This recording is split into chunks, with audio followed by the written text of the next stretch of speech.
Hola, ¿qué tal? Buenas noches. Gracias a todos por estar, por acompañarnos, por permitir esta magia de la televisión, dirían algunos, contactarnos con todo el país y seguir aprendiendo un poquito más día a día y aprovechar que el Zoom, como ya dije en otras oportunidades, democratiza la información.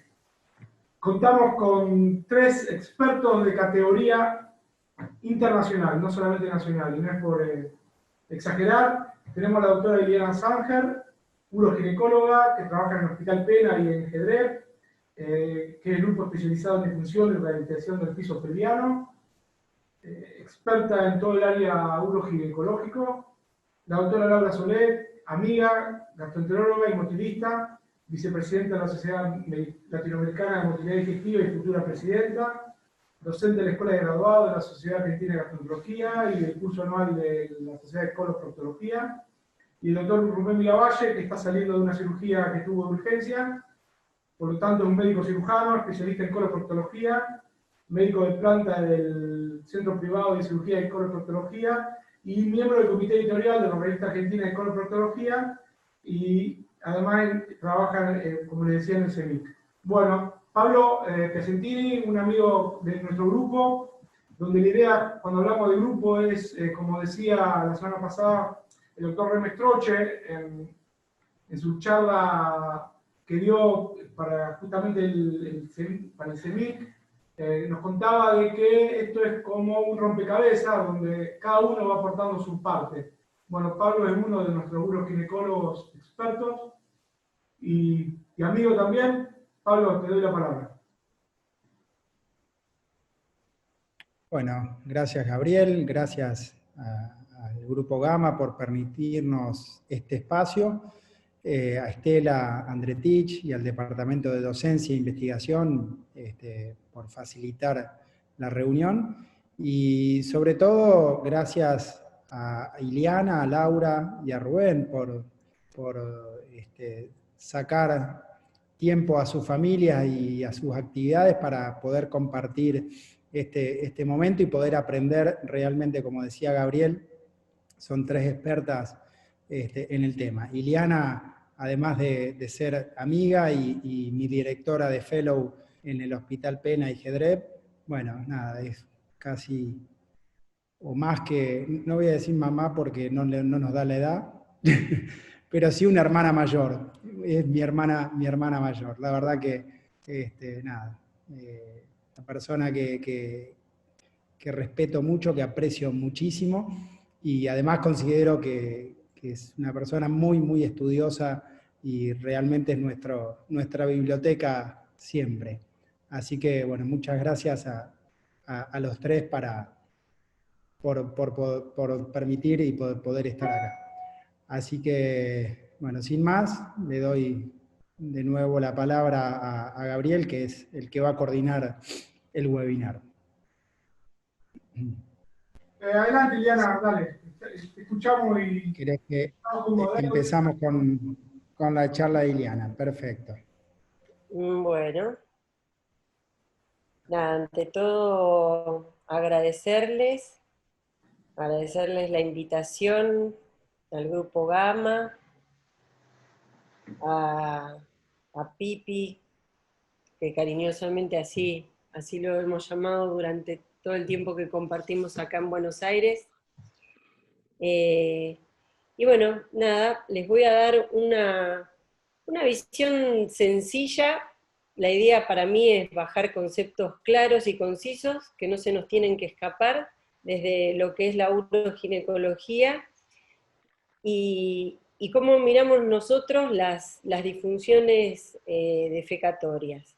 Y lo primero que les tengo que contar es que hemos aprendido en base a errores. Esto es triste, es muy triste. Básicamente porque de las disfunciones defecatorias nadie quiere hablar, de esto no se habla, forman parte de una gran epidemia oculta y probablemente dentro de las disfunciones del piso de la pelvis, junto con las disfunciones sexuales, las más ocultas aún. Entonces planteo como de mínima 4 objetivos chiquitos, ¿sí? Saber que hemos tenido necesidad de aprender sobre estos síntomas, que claramente tienen un gran impacto en la calidad de vida de nuestras mujeres, y que en parte somos algo responsables de estos síntomas y que también se pueden prevenir. Y como a mí me gusta hablar claro, y uso las palabras que aparecen en la Real Academia Española, quiero ponerlos en situación. Y a aquellos que están atrás de la pantalla, les voy a pedir que hagan un ejercicio. Cierren esos ojitos y empiecen a pensar qué es lo que genera la materia fecal rozando la piel, el olor que puede despedir la materia fecal adentro de la ropa interior, o literalmente lo opuesto, lo que puede llegar a hacer sentir un palo realmente clavado en el recto. Pareciera que una vez que uno se puede poner en situación y tener empatía con nuestros pacientes, es cuando empezamos a pensar de que estos síntomas existen. Aunque para la uroginecología esto llevó mucho tiempo, y para los ginecólogos y obstetras de la comunidad un montón más. ¿Saben por qué?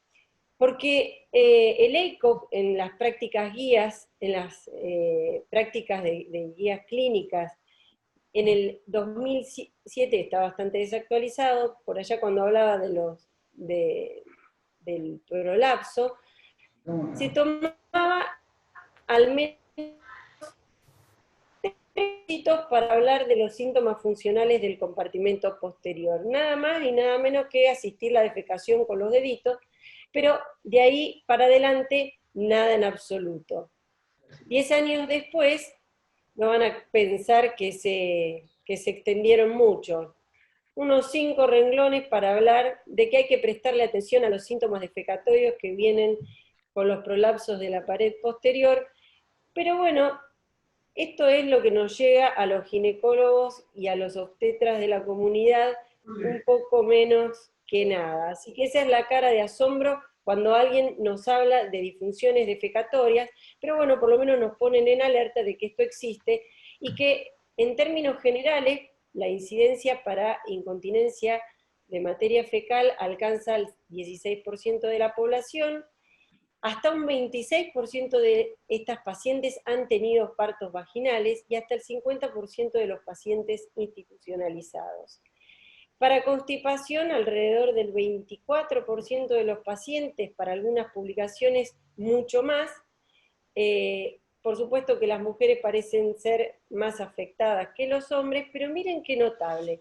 Cuando uno mira estas encuestas, hasta un 22,3% de los pacientes que cumplen con criterios de Roma, hasta 2 y 3 criterios de Roma 3, se sienten sanos. Es decir, que si uno toma definiciones más estrictas para constipación, puede llegar a encontrar hasta el 50% de la población constipada. Esto es tremendo, tremendo desde lo que significa el no reporte de los síntomas. Y miren lo que pasa en los pacientes que nos consultan a nosotros con disfunciones del piso de la pelvis. Cuando vienen a la consulta de entrada, hasta ninguna va a venir a decir que tiene incontinencia anal o constipación, pero cuando uno hace un interrogatorio dirigido, hasta el 67% de los pacientes tienen constipación y el 41% de los pacientes tienen algún grado de incontinencia anal. O sea que estamos hablando de una plaga, lisa y llanamente, pero pareciera ser que los pacientes prefieren no reconocer estos síntomas y hablar de accidentes. Claro, sí, es más fácil hablar de tener, bueno, tuve un accidente y no que esto es lo habitual, una bombacha con caca, o es el pantalón de Sarsotti, que me permitió mostrar esta fotito, para que quede bien graficado lo que es un caso clínico. Y sí, claramente la comunicación es crítica, y los pacientes no quieren hablar, prefieren hablar de tener un accidente, y los médicos debiéramos hablar de falla en el control, para que esto no tenga una connotación negativa, pensando de que es algo que se puede volver a controlar y minimizar la vergüenza que da tener estos síntomas. Y por supuesto que no debieran ser ignorados desde la uroginecología. ¿Por qué? Porque nuestras pacientes vienen con prolapsos y estas pacientes tienen 3 y 4 veces más riesgo de padecer algún desorden defecatorio. Y sobre todo, si vamos a llevarlas al quirófano, no solamente nuestras pacientes tienen estos bultos, que pueden venir acompañados de insuficiencia renal, de alteración del esquema corporal, de disfunciones sexuales, de versiones completas como la que se ve ahí arriba a la izquierda, donde se ve el endometrio evertido, es abajo a la derecha, que tiene manija. Esta otra que tiene defectos multicompartimentales, bultos por todos lados, más además una cantidad de síntomas funcionales. Plaga, como dije antes, los pacientes con defectos del piso de la pelvis anatómicos vienen con síntomas funcionales independientemente del tamaño del prolapso que portan. Y esto tiene un gran impacto en la calidad de vida y no debemos ser ajenos a ello, ¿sí? La incontinencia fecal probablemente sea lo peor de todo, genera una ansiedad anticipatoria, un mapa de los baños, del recorrido de la casa hasta el punto de llegada. Las pacientes salen con valijas, con kilos de pañales, apósitos, ropa oscura, amplia, gran impacto en la calidad de la vida sexual y por supuesto esto en detrimento de la vida y de la salud mental con altos índices de depresión. Y ni hablar del impacto económico, ¿sí? 400 millones de dólares anuales en pañales para Estados Unidos que no son cubiertos por los seguros sociales y alrededor de 4.200 dólares anuales por persona que padece incontinencia anal, sumado a lo que sería el gasto médico, no médico y el ausentismo laboral. Lo mismo pasa para los pacientes que tienen constipación. Y lo mismo pasa con el impacto económico. Entonces, hasta acá hemos visto que estos síntomas sí existen, que tienen un gran impacto en la calidad de vida, y ahora vamos a ver de qué somos responsables un poco nosotros. En parte de esto, de participar de la ceguera, un poco ya lo vinimos diciendo, los médicos somos un poco reacios, ¿sí? Los médicos en general, los médicos de atención primaria, a preguntar sobre estos síntomas. ¿Y por qué? Primero porque pensamos que si nos metemos a preguntar sobre estos síntomas es como entrar en un laberinto y no poder resolverlo. Primero por la ignorancia, y por la ignorancia que llega a pensar de que si me meto a preguntar sobre esto, ¿cómo lo voy a solucionar?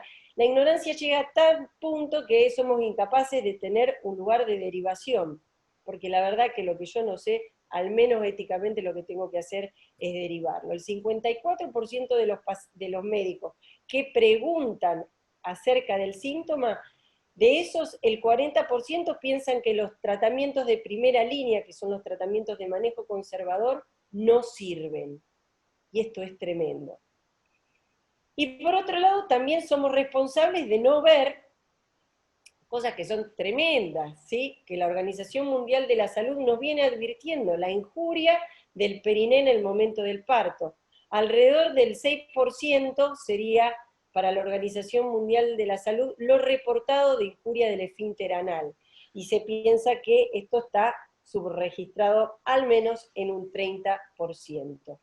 Y por supuesto que si al partito le hice el forceps profiláctico educativo o el de desprendimiento porque la paciente estaba agotada y ya con la peridural no sentía ni una puta contracción, esta paciente tiene 5 veces más riesgo de tener lesión del esfínter anal.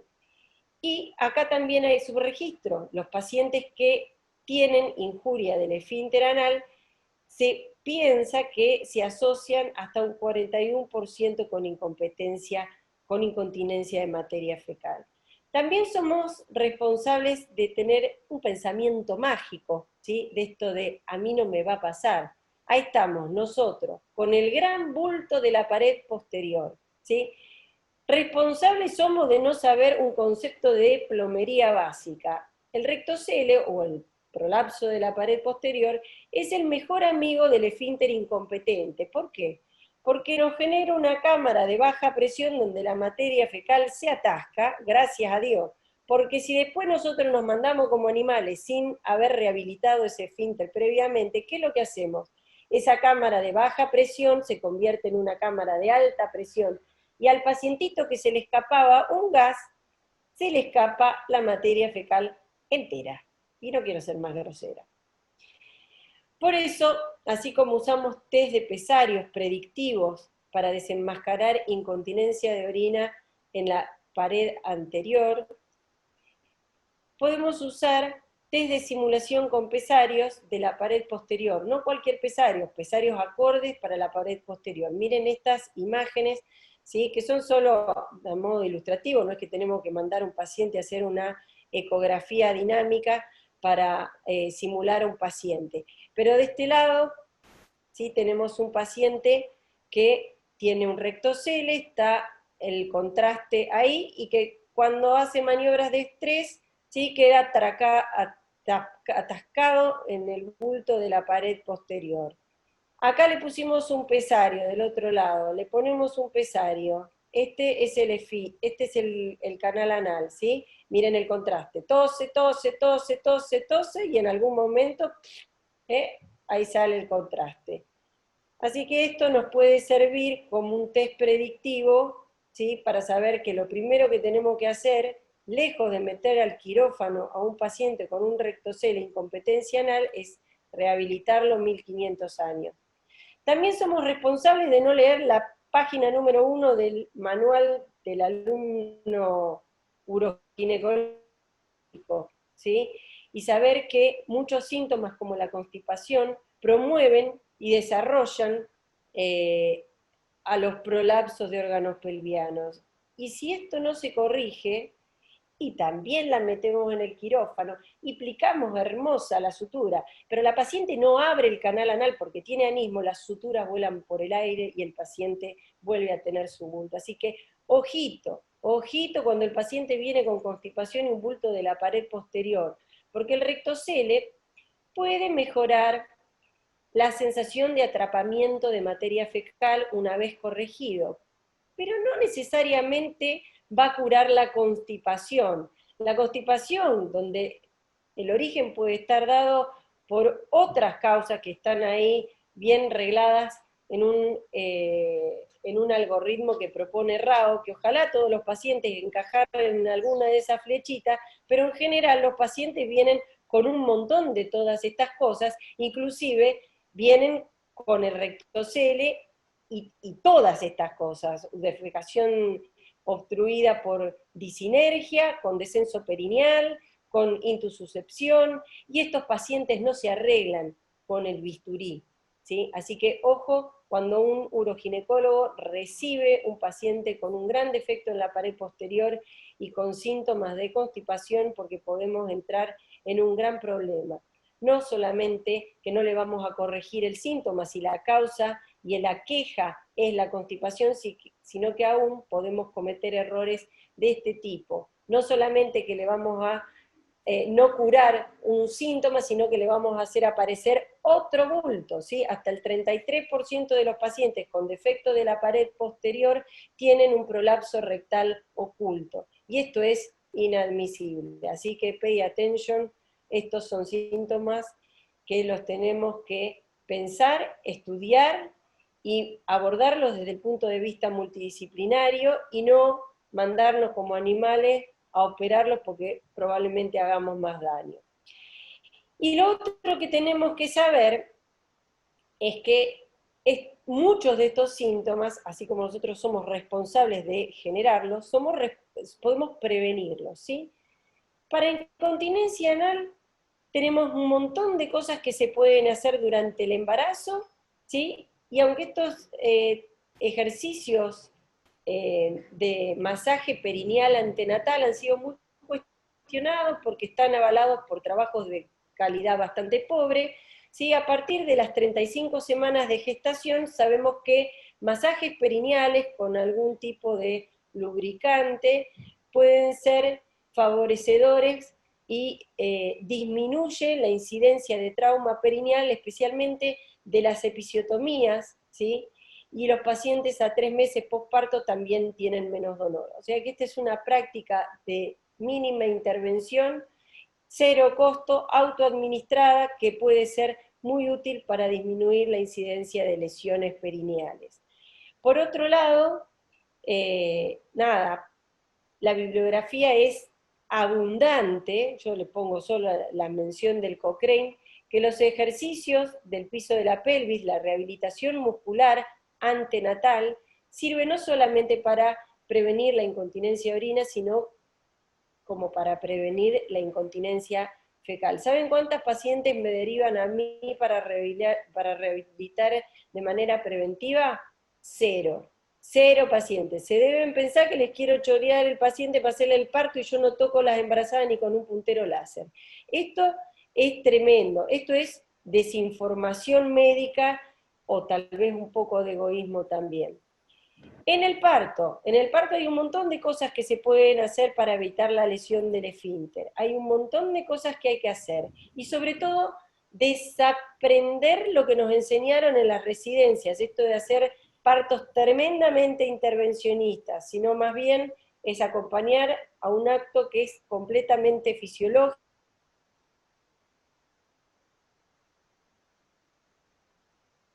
Estas son las posiciones que minimizan el trauma perineal, usar compresas tibias, evitar el pujo dirigido, el pujo activo, el pujo en apnea, tratar de no tocar, dejar que la cabeza por el canal de parto rompa lo que tiene que romper, porque eso es ipso facto. Ya sabemos que el canal de parto, el pubo rectal se estira más de 264 veces del tamaño original cuando un feto pasa por ahí. Así que no agreguemos trauma nosotros metiendo los dedos y menos metiendo la tijera y haciendo una episiotomía, que solamente tiene indicación de hacerla de manera restrictiva, y cuando la hago la tengo que hacer medio lateral, porque si la hago longitudinal y se desgarra va directo al recto, ¿sí? Hay que hacerla restrictiva. Te voy a decir, ¿qué es hacerla restrictiva? Hay una sola indicación para hacer una episiotomía y es el sufrimiento fetal agudo. El resto de las cosas que nos han enseñado en la residencia hay que tirarlas a la basura y olvidarse por completo. Por otro lado, no tenemos que ser ciegos a cuando la lesión ya está instalada. Una vez que vemos que la lesión está, la tenemos que reconocer y reparar de manera inmediata o mediata. Y acá hay cirujanos colorectales que me deben estar escuchando, no me voy a poner a explicar cosas que saben mejor que yo claramente. Pero a discreción del cirujano, cualquiera de estas dos técnicas, end-to-end o overlapping, son las que hay que utilizar, ¿sí? Con igual grado de recomendación, grado A. Lo que sí tenemos que saber, y esto es para los ginecólogos y para los obstetras, que no podemos usar cualquier sutura, no existe, ¿sí?, una reparación de esfínter anal con catgut simple, crómico, que es lo que abunda en la mayoría de las maternidades. Tenemos que usar suturas de reabsorción lenta, ¿sí? No podemos esperar que las suturas vuelen por el aire a la semana de reparado del esfínter. Y otra cosa muy importante, es decir, que las suturas que tenemos que usar, que quede bien claro, tiene que ser Ovicry, los PDS, que son en términos de comorbilidad iguales, ¿sí? Y lo otro importante que tenemos que saber es que tiene que ser el cirujano más avesado, que tenemos que tener luz, que tenemos que tener instrumental adecuado y que tenemos que tener un paciente anestesiado. Anestesiado o con anestesia general o con anestesia regional. No podemos infiltrar con un poquito de lidocaína para reparar un esfínter anal. Necesitamos estas cosas que parecen una obviedad, pero que en una sala de parto común no se cumplen. Y lo otro interesante que tenemos que saber, que con un grado de recomendación 1A, estas reparaciones se pueden dilatar hasta 12 horas sin detrimento de la reparación. Es decir, que si uno hace control de hemostasia, puede tomarse el tiempo de llamar al cirujano experto si uno no es capaz de identificar un esfínter roto y repararlo ipso facto. Así que en este sentido tenemos un poco de margen. Tampoco se discute qué es lo que hay que usar respecto al antibiótico profilaxis, que hay que usar laxantes en el postoperatorio, lo peor que le puede pasar a este paciente es constiparse, así que ojo con los opioides, y ninguna reparación va a servir si no va acompañado de rehabilitación postquirúrgica. Ningún esfuerzo quirúrgico va a ser mejor que la rehabilitación del esfínter anal después de una reparación bien hecha. Y por supuesto que esto es lo antes posible. Lo antes posible significa cuanto el umbral del dolor del paciente lo permita. Lo más rápido posible tiene que ir a rehabilitarse. 2 palabritas respecto a constipación, hábitos saludables. Esto es una sencillez, pero esto no se indica nunca. ¿Sí? Ingesta rica en fibras, actividad física, ingesta de líquidos, y menos se indican hábitos saludables de vaciado. ¿Sí? Esto es una tontería, pero que debiera enseñarse desde jardín de infante. El pediatra debiera enseñarlo. ¿Sí? El pediatra debiera decirle a los niñitos que cuando tienen el deseo y sienten el deseo de defecar, no se pospone, hay que ir inmediatamente a vaciar el recto, ¿sí? Hay que hacerle caso al reflejo gastrocólico, ¿sí? Y otra cosa que es una obviedad, que para poder defecar necesitamos intimidad, privacidad. No está bueno que el que está afuera nos identifique por los zapatos, que nos identifique por el olor, ni por lo auditivo, ni por la computadora. A esto yo le agrego que hay que sentarse, así que si tienen CIF en la cartera, limpien la tapa del inodoro y siéntense, porque el primer tiempo, tanto de la micción como de la defecación, es la relajación perineal. Imposible vaciar la ampolla rectal si el recto está cerrado. Así que para eso tenemos que sentarnos en el aire, ¿sí? Haciendo equilibrio para no tocar la tapa sucia, eso no existe. Así que bueno, nada, de esto sí se habla, y para concluir, la verdad que me interesa que queden conceptos claros, concisos, no importa que sean desde la uroginecología, sino desde la medicina en general. De esto sí se habla, las pacientes sí padecen, no nos podemos tirar la pelota unos a otros, ¿sí? Tenemos que trabajar de manera multidisciplinaria, no es que porque si me cansé de rehabilitar a la paciente se la tiro Ileana y bueno, y que la opere y que le saque el rectocele porque la voy a curar. No, acordémonos que si vienen con un montón de cosas y muy complejas, muchas veces los pacientes van a empeorar. Y por supuesto, esta frase súper trillada, mejor prevenir que curar, y los dejo con esta frase de Sabater que dice que es mejor saber después de haber pensado y discutido que aceptar saberes que nadie discute para no tener que pensar. Ahí estamos nosotros, en Washington, sin pandemia, festejando el cumpleaños número 60 de nuestro mentor, el doctor Mark Walters. Y nada, muchas gracias y nada, después espero las preguntas. Excelente, Ileana, excelente. Cómo se te extrañaba, la verdad que increíble la presentación. Y si algo nos enseñó el doctor Sarsotti fue a eso, a pensar de manera multidisciplinaria y amplia. Así que, bueno, muchísimas gracias. Gaby. Acá te está escuchando, Pipi. Acá te está escuchando, Carlito. Ahora se va a sentar en primera plana para poder. Dale un gran abrazo. No vio que mostré los pantalones de él. No, tenían la marca, se venden en Santa Fe esos pantalones. Yo los conocí. Así que, bueno, un fuerte abrazo a Carlitos, la verdad que nuestro gran maestro. Estoy trabajando.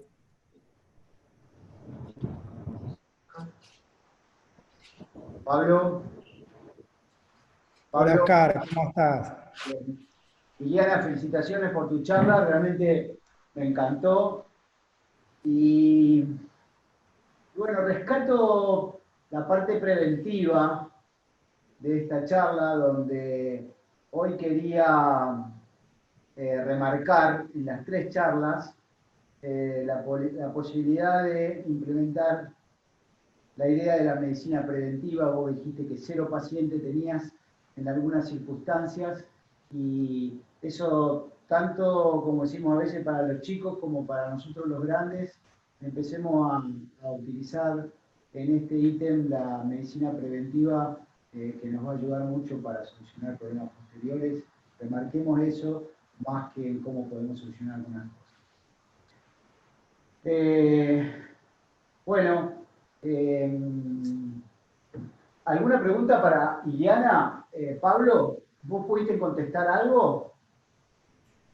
Sí, Analía preguntaba a partir de qué semana de gestación es recomendable el masaje perineal. ¿Ile? A partir de las 35 semanas. Es lo que están escrito en 3 o 4 estudios que mencionan que estos masajes sí sirven, y de ahí se agarra Cochrane para hacer la recomendación clínica. Son masajes muy sencillos que se puede usar algún aceite de almendras, que son bien tolerados por los pacientes, a veces los pueden hacer los maridos también, y eso prepara el periné para el momento del parto. Sí. Paradójicamente, como vos bien remarcaste, la rehabilitación está olvidada y el tratamiento conservador, sobre todo en los efectores públicos. O sea, en mi hospital es más fácil operar un paciente que rehabilitarlo, claramente. Es muchísimo más fácil operar un paciente que hacer un tratamiento conservador, algo paradójico realmente, porque tal vez tengamos el problema del recurso humano para la rehabilitación. Bueno, pero vos hablás ahí de lo que es terapéutico. Imagínate que si es difícil instalarlo desde lo terapéutico, ni hablar en lo preventivo. En el hospital donde yo trabajo, el área de rehabilitación está bastante bien armada, y hay un área de rehabilitación para embarazo, donde el paciente en teoría va sin síntomas.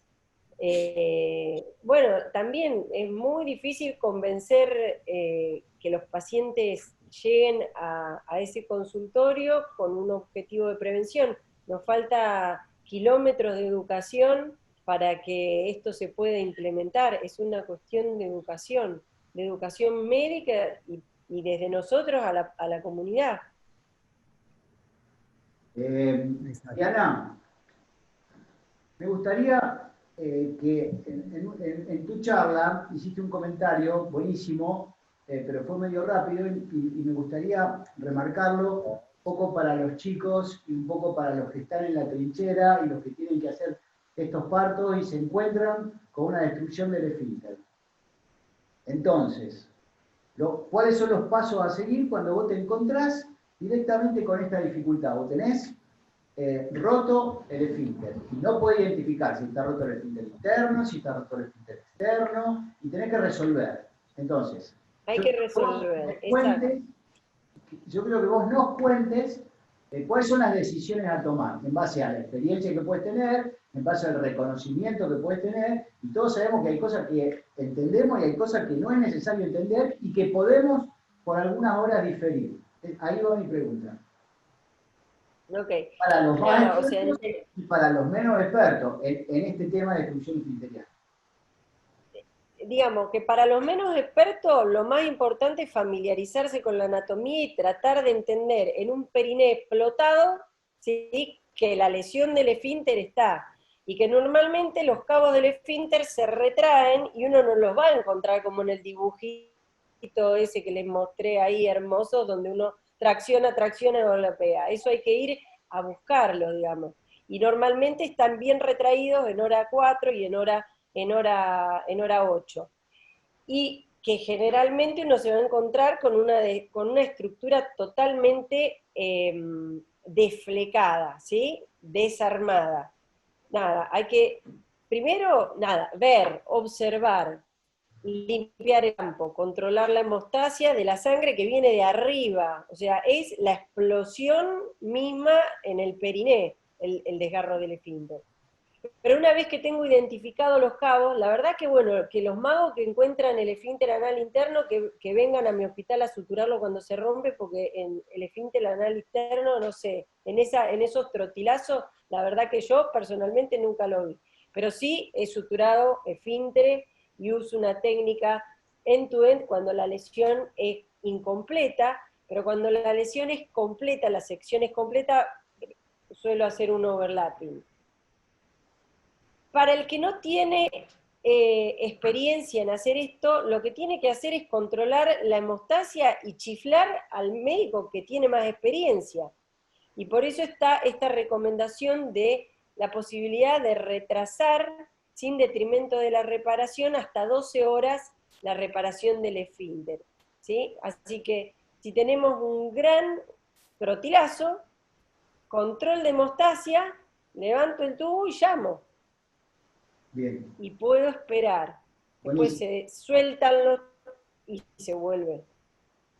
Buenísimo. No sé si le respondí eso, quiere algo, no, algo eso más lo detallado. escuchar, y bueno, está bien que nosotros no trabajamos en un centro que tenga mucha obstetricia, pero la verdad que nunca me llamaron, ni a las 3 de la mañana, ni a las 4 de la mañana, y la verdad que si me llaman voy a estar contento para Porque ir. porque lo pasan, no lo reparan, porque lo dejan ahí tirado, porque suturan como pueden, y después quedó el periné hecho un bollo, y que se arregle la señora, no importa absolutamente nada, pero por eso después los pacientes vienen llorando porque vienen directamente con el síntoma funcional instalado. Digamos, en el momento del parto nadie hace un tacto rectal y revisa a ver si tenemos o no tenemos indemnidad del esfínter. Buenísimo. No importa el tamaño del desgarro, ¿eh? Gracias, Iliana. Y debemos seguir con el resto. Felicitaciones por tu Bueno. Pablo, seguimos. Laura, buenas noches, ¿cómo estás? Laura Soler, que fue presentada recién por Gabriel Sol. Hola, buenas. Hola Laura, ¿cómo estás? ¿Cómo andás? ¿Cómo te va? Qué excelente la presentación de Iliana.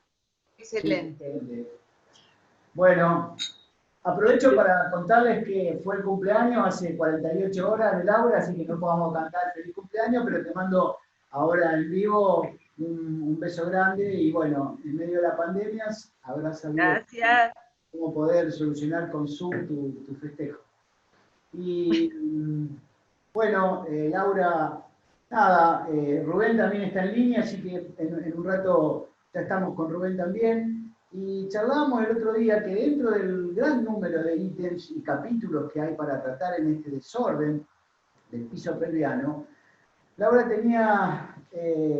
nosotros teníamos ganas de que Laura charlara un poquito de la incontinencia por la injuria obstétrica. Y justamente charlábamos hace unas horas de cuál iba a ser o cuál podría ser la prevención de esto, que es donde yo estaba apuntando hace un rato cuando la felicitaba a Iliana por la charla. Así que te escuchamos, Laura. Bueno, en realidad era una conclusión en donde, tal cual lo que Iliana plantea, nos obsesionamos en estos momentos, nuestra obsesión es tratar de pensar cómo llegar antes, pero para eso, bueno, la idea era tratar de ver un poco todos los desórdenes que pueden ocurrir, cómo lo podemos ver, qué es lo que puede pasar. A ver, voy a tratar de achicar esta imagen para que no moleste mucho y sacarla para aquí. Bien. A ver si... Bueno, vamos a ver. Ahora.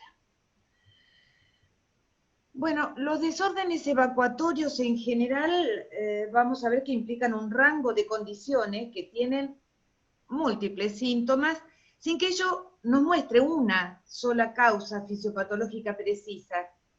Por eso es que muchas veces utilizamos combinaciones de test diagnósticos para poder llegar a concluir, tal vez a través de una manometría, de un test de expulsión del balón, de una defecografía o una resonancia de piso pelviano o una ecografía o una ecodefecografía, ¿qué es lo que está pasando? Y la prevalencia en la población general, aunque se desconozca, se sabe que el estreñimiento crónico, en el cúmulo de los pacientes con estreñimiento crónico, casi la mitad tienen un desorden evacuatorio. Siempre tenemos en cuenta que hasta la constipación de tránsito lento puede ser generada en un 50% también por un trastorno de una obstrucción del tracto de salida de larga data. Y muchos estudios sugieren que estos desórdenes evacuatorios se presentan 30% durante la niñez. Claro, nosotros nacemos evacuando, pero en realidad aprendemos a hacer caca cuando dejamos los pañales. Y ese momento tan crucial a veces se acompaña de un problema emocional. Nació un hermanito, algún antecedente traumático y demás, y los chiquitos son los típicos retentivos que se ponen en el rinconcito, que aprietan fuerte las piernas para tratar de no evacuar, pero también puede ser porque ese chiquito al pasar de leche materna a leche de fórmula se constipa y esa materia fecal es dura y provoca dolor cuando sale, entonces el nene lo primero que hace es tratar de retener y, claro, eso genera un círculo de retención, cada vez la materia fecal es más dura, cada vez cuesta más que salga, cada vez duele más y el chiquito es cada vez más retentivo.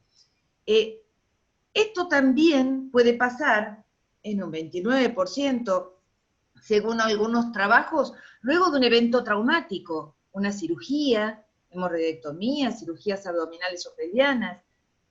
Y hay un grupo muy grande que no se sabe cuál es la causa y en algún momento se desaprende aquello que tomamos como algo tan natural que es el acto evacuatorio. 2/3 de esta población lo adquiere en la edad adulta, así que no es algo solamente determinante de la infancia. Y el suelo pélvico es un aparato muscular complejo que está dentro de la pelvis y tiene todas las funciones que a veces no nos ponemos a pensar, pero es que tiene que cumplir funciones de defecación, micción y funciones sexuales, y sobre eso tenemos que interrogar al paciente para saber si tiene síntomas, porque los síntomas más frecuentes son incontinencia fecal, que en general viene acompañada de incontinencia urinaria, de prolapso de órganos pélvicos, de una obstrucción del tracto de salida. Por eso, qué lindo que es empezar a tener estas mesas en donde los uroginecólogos, los proctólogos y gastros estamos juntos y hablamos y preguntamos, el gastroenterólogo preguntar si tiene urgencia miccional, el uroginecólogo si tiene dificultad evacuatoria, es decir, el hecho de pensar a la pelvis como un órgano completo, y no solo a mí me toca esta parte de la Torre de Babel, este edificio, el otro no. Bueno, recordemos entonces que casi 1/3 de las mujeres al menos tiene un trastorno de suelo pélvico, y no sé, Eliana, si está bien esta referencia, pero es un 3% de prolapsos de órganos pélvicos. Y evaluar detalladamente los síntomas es importante, el esfuerzo prolongado, la sensación de evacuación incompleta, la utilización de maniobras digitales. Siempre trato de ponerme y comentar el tema de la digitación anal, porque primero, da mucha vergüenza, cuesta que el paciente lo cuente, pero de acuerdo a cómo se digite, es que vamos a poder tener una idea, primero, cuál es la causa fisiopatológica que acompaña este síntoma de desorden evacuatorio, y además ayudarnos a qué estudio voy a pedir. Porque si yo, por ejemplo, abro el conducto anal solamente con los dedos, puedo tener una disinergia, sí, una respuesta paradojal, pero si empujo desde la cara posterior de vagina, es el rectocele que mencionaba Ileana hace un rato. Pero también, por ejemplo, muchos pacientes informan que colocan los 2 dedos sosteniendo el conducto anal, porque sienten que cuando pujan se infundibuliza y desciende tanto que si lo sostienen, de esta manera pueden lograr evacuar. Esto es claro en el descenso patológico de piso pelviano y muchos pacientes lo presentan y tenemos que tratar de interrogar cómo es esa maniobra. Otros, por ejemplo, no es que ponen una parte del dedo, ponen todo el dedo dentro del ano. Y es porque te relatan, yo, doctora, discúlpeme, pero coloco todo el dedo porque siento que corro como una telita y ahí baja la materia fecal. Es una buena imagen descriptiva de un probable prolapso mucoso rectal. Entonces, en un lado voy a pedir la defecografía, en otro voy a pedir la manometría, pero yo me voy a orientar a qué alteración fisiopatológica tengo cuando el paciente lo escucha y me describe qué es lo que le está pasando, por dónde pasa esta dificultad evacuatoria. Y entonces las características van a ser contracción anal paradojal, relajación inadecuada, y los síntomas más comunes es el exceso de esfuerzo, la sensación de evacuación incompleta, el paso de materia fecal dura, menos de 3 disposiciones por semana. Todo esto me va a llevar al paciente con obstrucción del tracto de salida. Y esto que siempre hablamos con Rubén, con Miravalle, la importancia del examen rectal digital. Nos olvidamos de meter el dedo y por no meter el dedo podemos meter la pata. Entonces, en el examen rectal digital se pueden detectar muchas cosas. Primero, podemos ver si hay algo a nivel de la piel. ¿Por qué?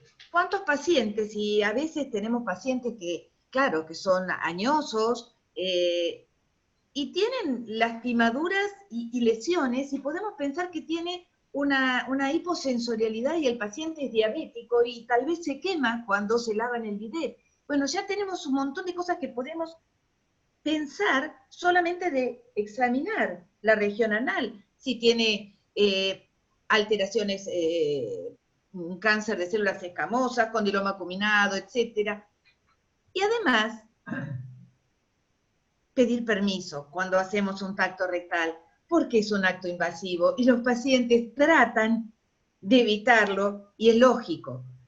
Pidiendo permiso podemos llegar a evaluar no solo estenosis, espasmos, dolor, masa, sangre, distintas cosas, sino empezar colocando el dedo, tratando de ver, a veces podemos ver hasta los dos anillos, tocar los esfínteres bien claro, y cuando ingresamos, poder darnos cuenta no solo que la ampolla esté libre, porque por ahí está llena de materia fecal y el paciente ni se daba cuenta, y allá ahí podemos pensar que tiene una hiposensorialidad. Pedirle que apriete fuerte nuestro dedo con la cola y saber si tiene una buena fuerza, y pedirle que puje y sentir que desciende el piso pelviano sobre nuestro dedo y que se relaja a nivel de la base. ¿Y cuántas veces nos pasa que el paciente viene por proctalgia y nosotros tenemos que hacer el tacto y ver si de repente es el anillo lo que le está doliendo, o pongo el dedo y cuando toco el coxis y lo movilizo desde afuera era en realidad una coxalgia y no una proctalgia? Bueno, tantas cosas podemos ver con un buen tacto rectal y tener una idea de lo funcional, porque tiene una sensibilidad del 77% y una especificidad del 87% para la detección de disinergias.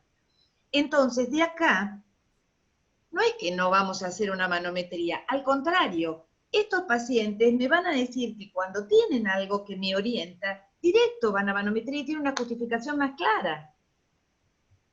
Bien, hablar de los desórdenes evacuatorios es importante. ¿Por qué? Porque si tenemos conciencia clara de cuáles son los desórdenes evacuatorios que podemos encontrar, tenemos la posibilidad de evitar, como decía Eliana, recidivas en un posquirúrgico de un prolapso de órganos pélvicos. Podemos saber si ese paciente, por ejemplo, tiene no solo una alteración a nivel esfinteriano, sino tiene una alteración en la cincha abdominal y le cuesta pujar por ese motivo y tendremos que reeducarlo porque es la única manera de evitar, por ejemplo, que en un pujo paradojal, una fuerza, el eje de la fuerza vaya mal. Muchas veces la posibilidad del recto C le aumenta porque el eje de la fuerza no sale hacia el conducto anal y empuja hacia adelante y favorece la acumulación de esa materia fecal. Entonces, a ver, si yo tengo en una manometría convencional que tengo cara anterior, posterior, derecha, izquierda, esta es la contracción voluntaria, veo acá un pujo totalmente paradojal, porque hay una contracción exactamente igual a como es la contracción voluntaria. Entonces, si esto es una contracción paradojal del pujo, es decir, durante el pujo del complejo puborectal, esfínter anal externo, esto es lo que yo tendría que ver, que relaje el conducto anal, no que haga este movimiento paradojal.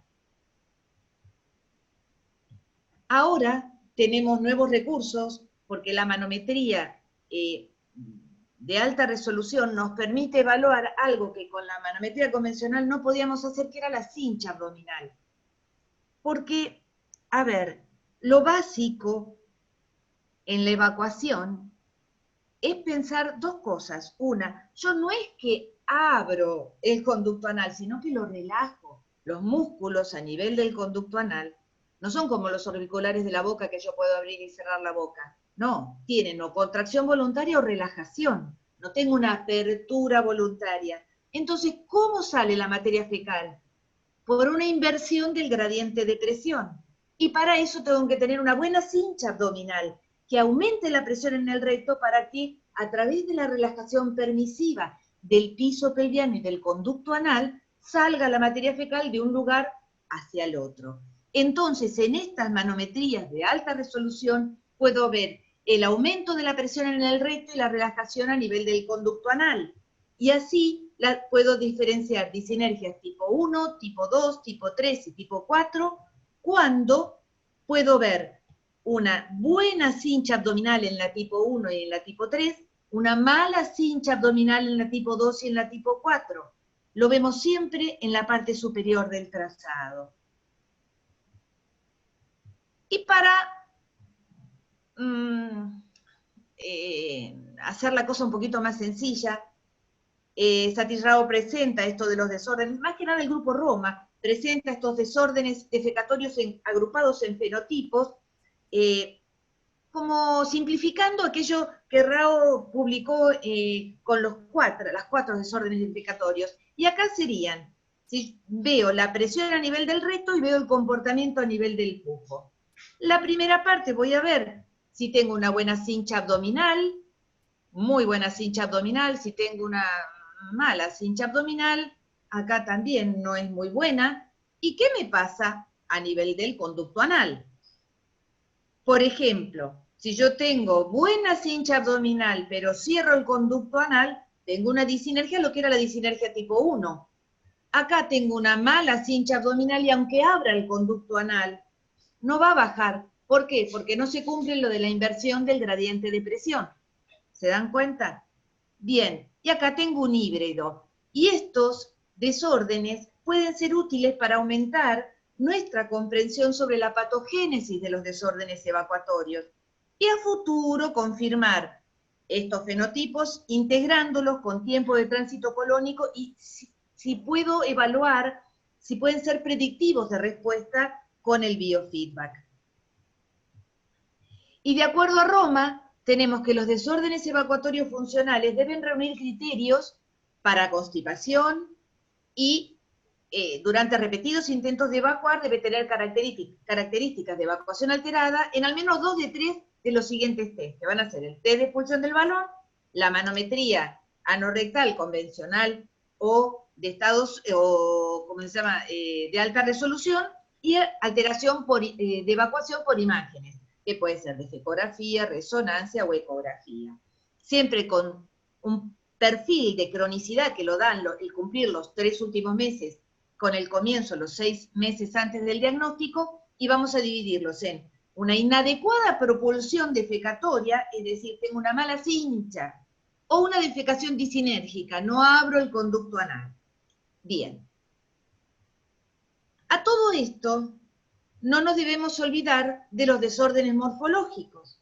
Esto que hablaba recién Iliana, es fundamental, porque si yo tengo un rectocele anterior por una alteración del tabique rectovaginal, voy a tener una modificación y una alteración que no me va a permitir la evacuación, y por eso obviamente la señora va a tener que colocarse un dedo aquí para poder ayudar a la evacuación. Y si el tabique rectovaginal superior es el que se altera, voy a tener un enterocele, en donde muchos de estos pacientes van a decirnos no solo la sensación de bulto, sino que, ay, ¿sabe, doctora? Yo me acuesto un ratito antes de evacuar. Claro, se acuesta un ratito, porque así puede acostado volver los órganos a su lugar, y cuando puja muy, muy fuerte, este enterocele ocupa todo y achicharra el recto contra este costadito sin que pueda vaciar una materia fecal formada, moldeada. También podemos tener descenso patológico de piso pelviano, y vemos acá cómo puede estar acompañado de más cosas, de un cistocele, de una rectificación del cuello de la vejiga, así que los síntomas pueden ser múltiples. Y lo mismo nos ocurre en aquella persona que nos decía, yo pongo el dedo, pero pongo todo el dedo en el conducto anal, porque a veces empujo una telita, que es este prolapso mucoso rectal, y permite de esa manera que pase toda la materia fecal a través del conducto anal, y puede ser un prolapso rectal completo. Bien. Entonces, ¿cómo los estudiamos? Los podemos estudiar por defecografía y poder ver claramente cómo se produce este rectocele anterior en el pujo, y también lo podemos ver por estudios algo más nuevos que nos permiten, más que más nuevos, yo creo que es lo hermoso de poder ver todas las estructuras en su conjunto, y entonces los tres compartimentos a la vez en una evaluación dinámica es realmente muy importante, porque nos da una idea de lo que pasa en la maniobra de pujo. Y tiene una sensibilidad, la resonancia dinámica de piso pelviano, de 100% para cistoceles, 87 para enteroceles, 76 para rectoceles, y una especificidad alta. Y por ejemplo, acá que vemos un estudio normal, vemos la vejiga, vemos el pubis, la línea pubocoxigia, el recto, la vagina. ¿Qué pasa acá? Vemos claramente cómo el rectocele deforma y comprime la vagina en su cara posterior.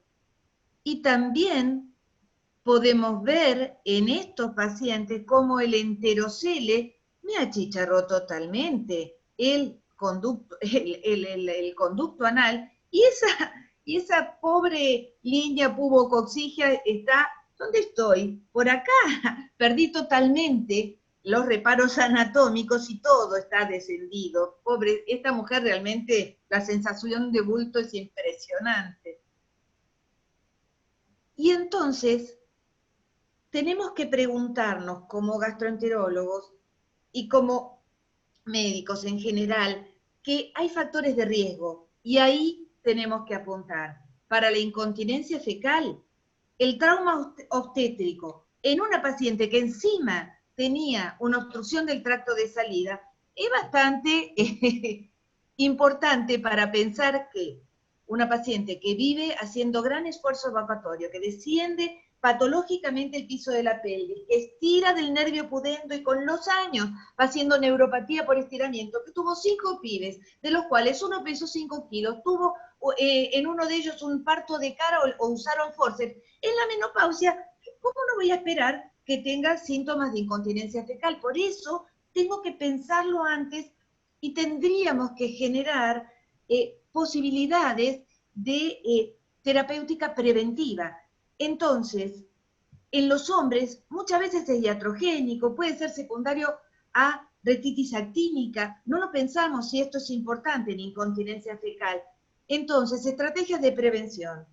Trabajar en la maternidad, ejercicios de reentrenamiento de los músculos de piso pelviano durante y después del parto, todavía no es algo que está indicado por las normas así estrictas, pero creo que hacia ahí tenemos que ir. Lo mismo que trabajar sobre el sobrepeso, porque un body mass index de más de 30 aumenta el riesgo de incontinencia fecal. El paciente sedentario, la reducción de peso en un 5% disminuye el riesgo de incontinencia fecal.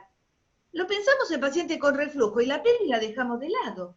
En los pacientes que van a prostatectomía, bien, pensar que el paciente diabético, que el paciente con enfermedad intestinal inflamatoria van a tener mayor riesgo de incontinencia. Pacientes con depresión también, pacientes con urgencia fecal o urinaria asociada. No preguntamos la asociación, preguntamos solamente si tiene una. Los gastroenterólogos, la fecal. Los urólogos, la urinaria. Tenemos que pensar en la pelvis en conjunto. Porque también cuando medicamos una cosa, ¿cuántas veces me viene un paciente que tenemos que charlarlo y aprender a trabajar entre colegas? Porque es un paciente con una obstrucción del tracto de salida con materia fecal Bristol 1 y que claro, como tiene una hiperreactividad del detrusor, le dan un medicamento que lo constipa un poco más. Bueno, es importante el ver, y no decir uno, bueno, yo saco este medicamento porque a mí me está complicando. No, porque después el paciente va a tener una hiperreactividad vesical. Tratemos de trabajar todos juntos y ver cómo ayudar a ese paciente a tener una mejor calidad de vida. Y la incontinencia fecal, importante, interrogatorio, examen físico, la manometría, la ecografía esfinteriana de 360, también ver los otros compartimentos, qué le pasa con la video de feco o la eco de fecografía. Y el tratamiento médico va a ser llegar antes. Yo creo que en esto nos tenemos que entrenar, en identificar los grupos de riesgo. Y por eso empecé hablando de la constipación, porque esto no está aislado. Tenemos que saber que todo es importante para la salud pelviana. Y si solamente me voy a centrar en, no solo voy a ver al paciente si tiene escapes o incontinencia, no estoy previniendo a aquel paciente con obstrucción del tracto de salida y maniobras que generalmente no te las van a decir y hacen un estiramiento del nervio pudendo y va a tener con los años una menor reactividad de ese esfínter anal externo. Utilizar medidas de prevención, manejar las comorbilidades. Entonces, con los criterios de Roma y las escalas y los algoritmos, y recordando los fenotipos de los desórdenes evacuatorios y teniendo siempre en mente los desórdenes morfológicos, es que vamos a poder trabajar siempre con un pensamiento multi e interdisciplinario. Nutricionistas, porque tiene que tener una buena calidad, es decir, la continencia hay que pensarla en el concepto de continente, contenido. Es un buen continente, una buena compliance de la ampolla, una buena actividad muscular del conducto anal funcional y una buena calidad de la materia fecal, que es industria nacional, que es lo que comemos. Así que esto tenemos que ayudar a que sea buena calidad para que pueda ser evacuada normalmente, porque tanto la materia fecal Bristol 1, piedrita, o una materia fecal muy pastosa, que se pega a las paredes del recto, es difícil de evacuar. Cualquiera de los dos extremos. Gastroenterólogos, ginecólogos, proctólogos, urólogos, todos juntos para un mismo fin, que va a ser mejorar la calidad de vida de nuestro paciente. Bueno, Laura, te felicito, realmente espectacular esa charla, muy didáctica, muy didáctica. Yo miro para allá, miro acá, yo tengo la pantalla del otro lado. Bueno, quería resaltar nuevamente en este concepto que ya lo había charlado con Liliana sobre la prevención. Entonces, mientras vos recién decías llegar antes, identificar los grupos de riesgo. Entonces, esto es de todos los días nuestro. ¿A quién vamos a buscar? ¿A dónde vamos a buscar el cáncer de pulmón? ¿A dónde vamos a buscar el cáncer de colon? Necesitamos hoy una vacuna para que nos deje salir en paz, a volver a estar en sociedad. esta es la medicina preventiva y en esta charla de hoy vuelvo a remarcar en las disfunciones del piso pelviano, estar presente y con la cabeza metida en cómo prevenimos estos desórdenes. Nada más que eso, te felicito nuevamente. Y Gracias. hay algunas preguntas que, Gabriel... Sí, te preguntan, Laura, ¿qué te referís con buena o mala cincha abdominal? La presión a nivel del recto. A ver, ¿cómo lo explico? En el abdomen, por debajo del ombligo, ahí tenemos que empezar a aumentar la presión intraabdominal para generar el pujo. Es la presión en la ampolla rectal, que es transmitida por la presión intraabdominal, la que aumenta, y esa ampolla, a través de la cincha abdominal, ejerce un aumento de la presión para que la materia fecal pueda salir y vencer, ¿qué? El estado de relajación del conducto anal funcional.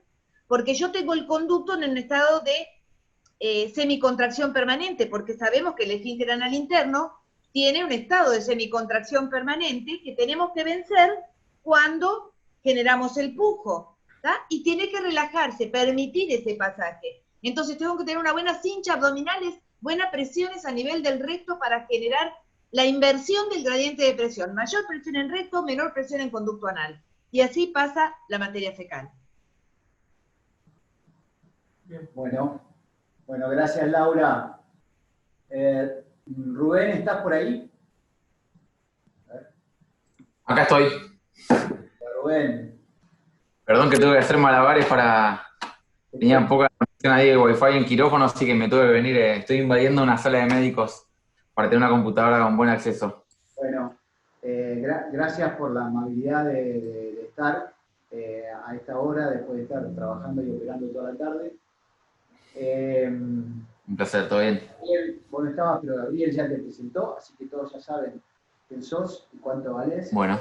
Te cuento también que estoy un poco sensibilizado y aprovecho a decirlo públicamente porque me enteré del fallecimiento de Fernando Bonadeo.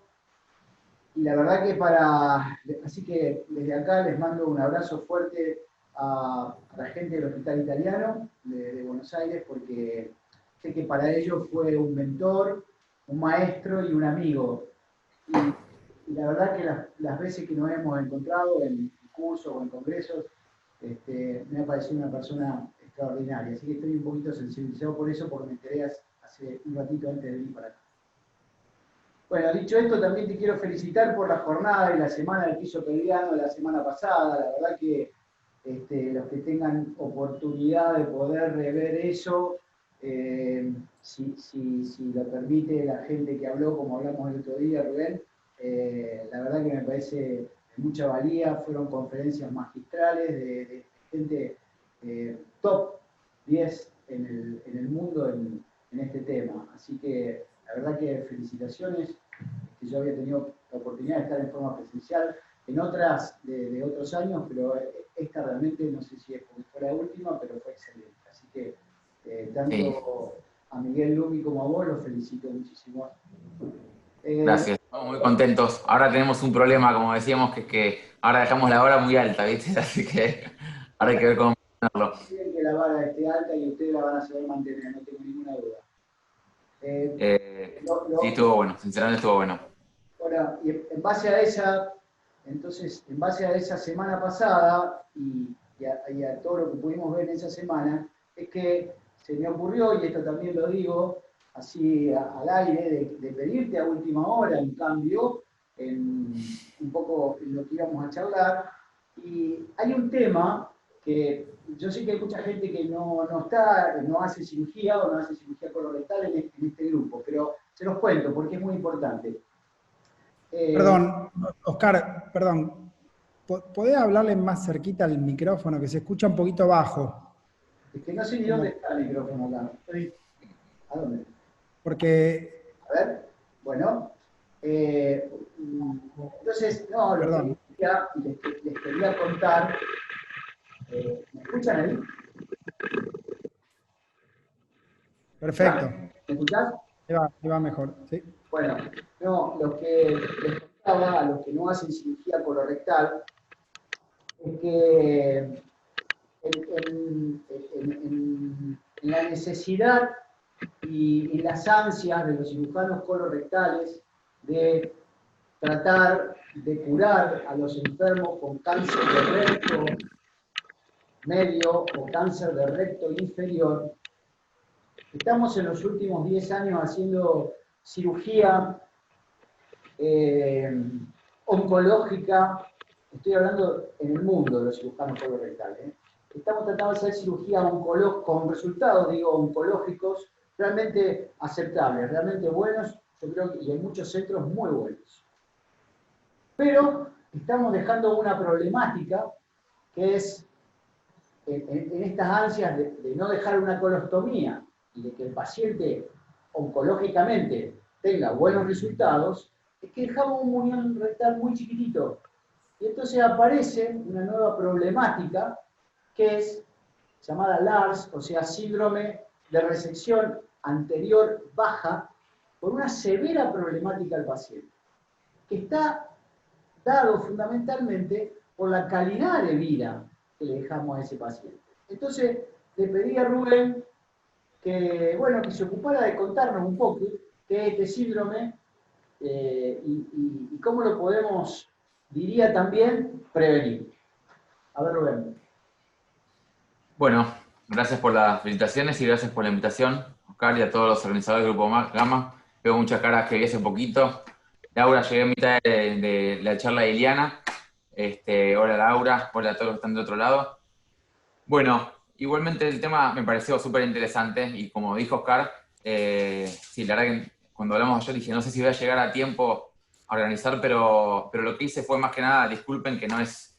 soy sincero, es una charla que tiene menos de 24 horas de armada, así que lo que hice a modo de presentación es hacer un breve resumen también de una de las charlas que tuvimos la semana pasada en la Semana del Piso Boliviano, que muy probablemente van a estar en un canal de YouTube del Centro Privado de Coloproctología. Así que, más que nada, como decía Oscar, es para... Y dijiste una verdad, Oscar, que esto, viste, se habla re poco, se habla muy poco de esto. La persona que habló de esta charla se llama Soren Lower, que es un proctólogo dinamarqués con un currículum enorme, una persona encima súper carismática y muy amable. Entonces la gente tiene mucha empatía por él y las charlas de él siempre son geniales, por el contenido y por la forma en que él se comunica. Así que voy a usar un poco de molde la charla de él como para hacer más que hablar yo de síndrome de resección anterior, voy a hablar, pero voy a hablar en base también a lo que habló Dr. Lower, por cuestiones de tiempo, que fue lo que pude armar, Oscar, ¿sabes? Esta es la charla que dio Soren el jueves pasado. Estoy esperando, me falta 1 o 2 consentimientos para poder que estas charlas estén disponibles en YouTube y se puedan ver. Y en realidad lo que hablaba inicialmente de Soren Lower, que es una persona debe tener 70 años probablemente, supongo, ¿no, Oscar? Es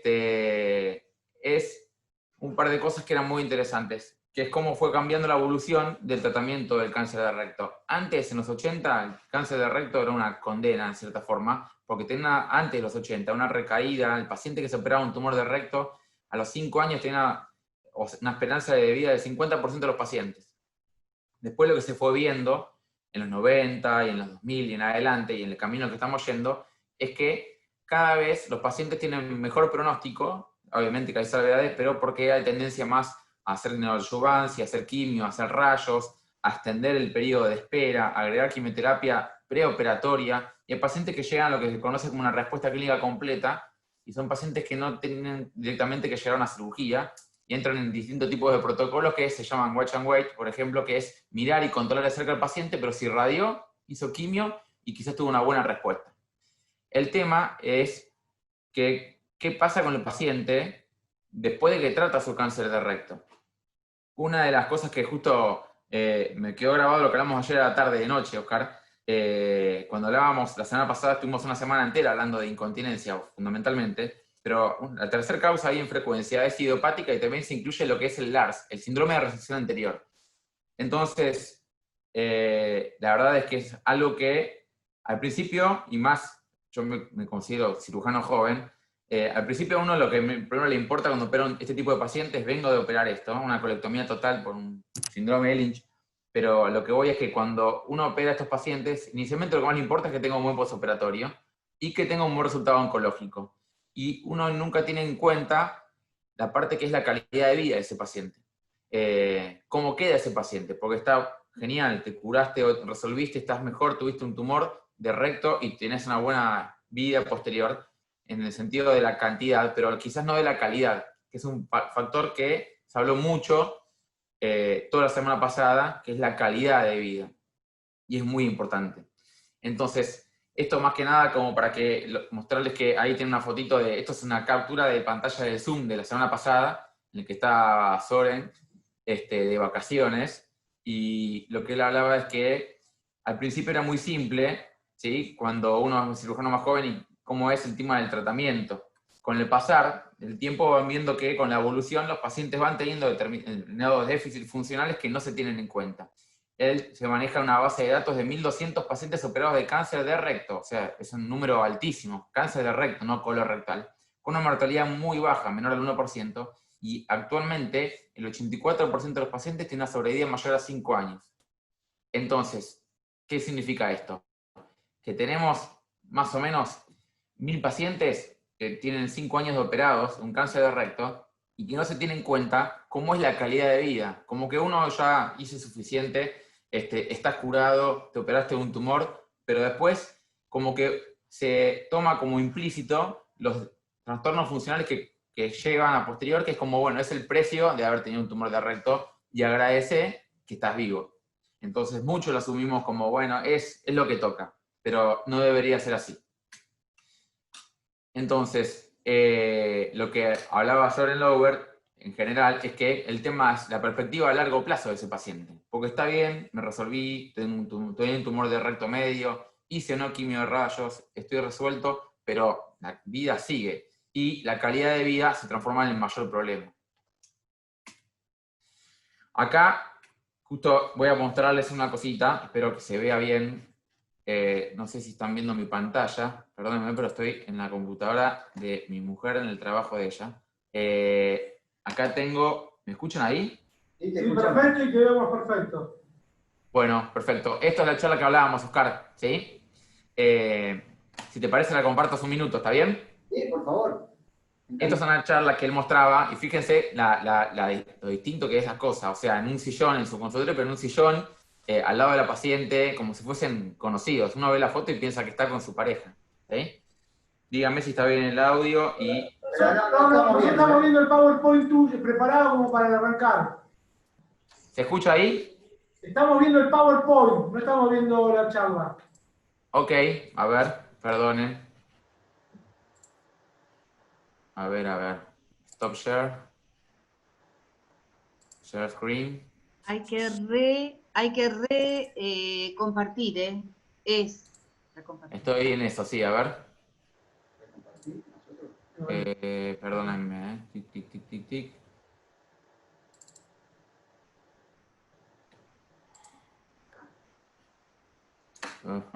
Perdónenme, pero no es mi compu. A ver ahí. ¿Se ve esto? No, estoy viendo todo el panel de films que tenés vos. Está A ver. el penúltimo. Ya. A ver, perdonen. Stop share. Y vamos de vuelta.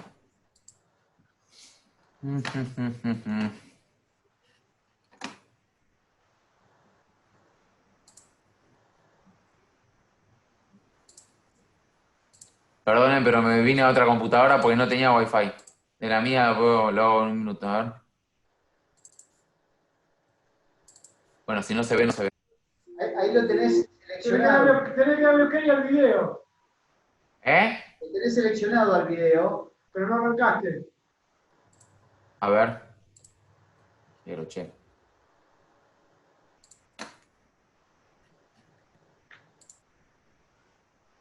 Acá, ahí está. ¿Ahora sí? A ver, todavía no empezó. Ahora está. Sí. No. ¿Se escucha? Ahora sí. Bien. Es un minuto.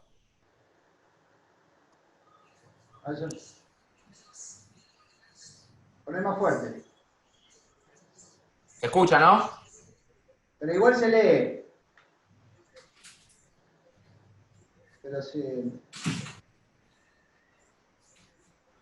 A ver, ¿vos lo estás viendo, Rubén? Porque solamente lo tenemos... Está frenado. El video está... ¿No fluye? No. Bueno. Bueno.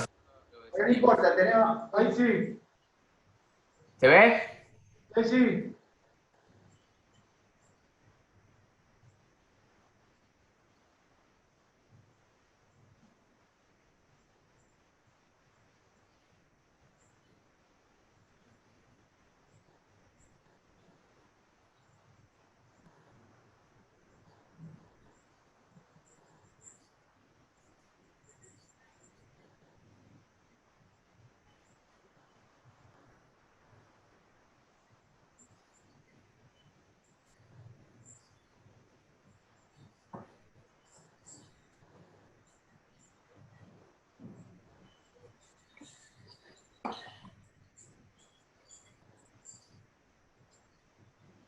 De 80 bajó a 0.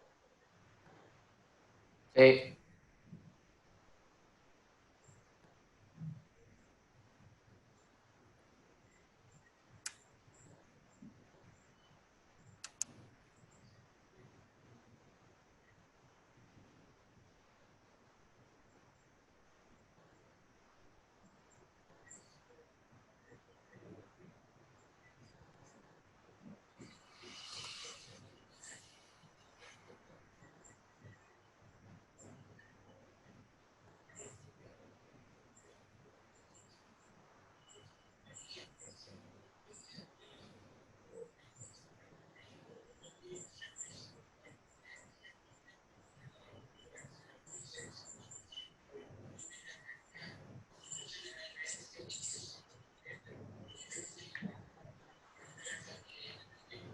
Que no había oído que estamos en vivo.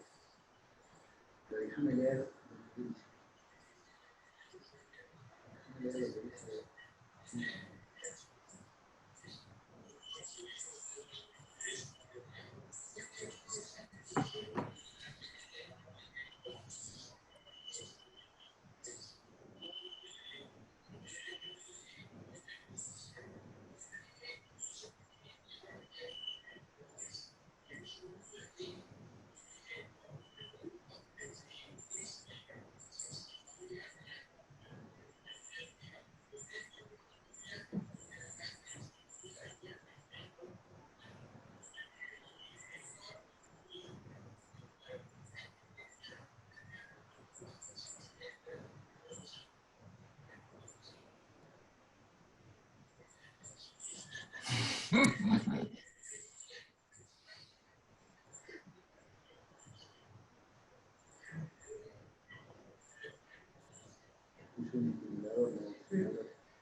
Bueno, buenísimo, Rubén. Le resumimos un poquito al público, que es contarles que resumidamente... Resumidamente lo que hace el doctor Lover es entrevistar a una paciente y preguntarle cómo era su función intestinal previo a tener el cáncer de recto que tuvo, que yo hablaba de un 80%, hizo radioterapia, después la radioterapia su función intestinal la calificó como un 0%, por tener lo que se conoce como un síndrome de resección anterior. Es el síndrome que tiene un paciente luego de tratarse de un cáncer de recto. Entonces, ¿qué tiene ese paciente? Tiene una combinación de síntomas de pujo, como si fuese una rectitis en realidad, de pujo, de tenesmo, de urgencia evacuatoria, de incontinencia. Hay pacientes que van para el lado de la incontinencia porque se lesiona, también dependiendo del tipo de rayos, pero se lesiona el aparato esfinteriano, entonces tenés menor respuesta. Una de las causas de incontinencia más frecuentes, sacando lo obstétrico, y lo neurogénico es la actínica, ¿sí? Y hay pacientes que no se irradian, se sacan el recto, pero cuanto más bajo es la anastomosis, más posibilidad de tener secuelas funcionales.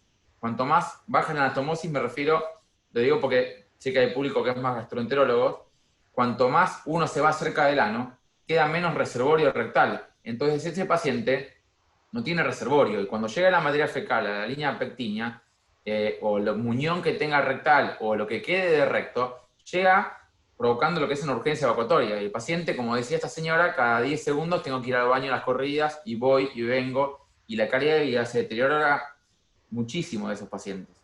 Y lo que les decía antes, y que es así, es como que mucho tiempo se asumió como, bueno, es el costo, tuviste un cáncer de recto, como, bueno, es lo que, como agradecer que está bien. Y eso lo he escuchado un montón de veces. Y la verdad es que agradecer que estás bien, pero tenés derecho a tener una mejor calidad de vida. Entonces lo que les preguntaba a la paciente es que, bueno, esa paciente se terminó neuromodulando, que es uno de los tratamientos costo efectivos, como tuve que hablar en esa oportunidad. Para este tipo de tratamiento la paciente hablaba de que estaba mejor que antes de su función urinaria y su función intestinal. No sé si eso resume un poco el video de Soren, pero la verdad es que escucharlo y verlo de primera mano de la paciente, siempre te queda impacta, te queda el recuerdo de esa entrevista, ¿no? Buenísimo. Entonces, justo cuando hablaba Laura hace un ratito, hablábamos de que hay que preguntar, porque si no, ¿qué pasa? Los controles de un paciente que está tratado de un cáncer de recto es, bueno, estás bien, vamos a hacer los marcadores tumorales, vamos a hacer la tomografía, la colonoscopia de control, y no se pregunta la función intestinal, cómo está con la parte urinaria. ¿Por qué? Por la denervación que puede provocar, o injuria de los nervios por los rayos o por la cirugía en sí, la parte sexual, y cosas que pueden ser consideradas menores, pero cómo está con la herida, cómo está con la herida que tenía de trócares o de una cirugía que tuvo, cómo está con la parte estética, y este tipo de cosas que realmente se tienen como menos importantes.